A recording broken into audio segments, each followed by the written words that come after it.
बैठ के हम पे रात कोई छी 5 मिनट यार रुकना हमसे माँ खेलाए छी 5 मिनट यार रुकना हमसे माँ खेलाए छी हमसे माँ खेलाए छी हमसे माँ खेलाए छी 5 मिनट यार रुकना हमसे माँ खेलाए छी डीजे गुफरान सुपर बाजार पे रात कोई छी हमसे माँ खेलाए presented by Rahni Recording Studio ये जाने जाने जल्दी तू बेसी न सोचगे अभी जरा बचिए चुगला के मछरे ये जाने जाने जल्दी तू बेसी न सोचगे अभी जरा बचिए चुगला के मछरे मिले के छलो न त काला तू बजाइली मिले के छलो न त काला तू बजाइली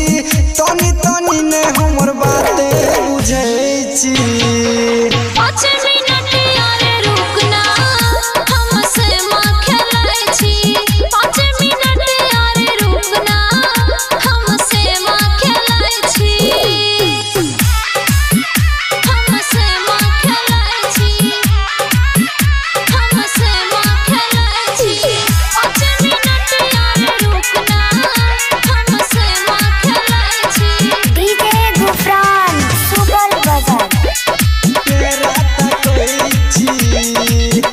हमसे माँ खेलाए छी presented by Rahni Recording Studio ये कते देर से जाने तू खेले छी से माँ अब छियो बेसी कर नहीं डरामा ये कते देर से जाने तू खेले छी से माँ अब छियो बेसी कर नहीं डरामा राघव रूपेश पवन पूरा भैया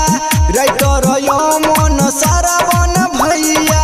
चांदनी के तोरे लया भरे छी 5 मिनट यार रुकना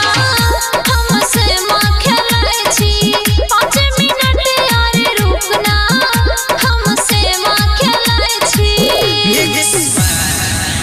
Sarwan Premi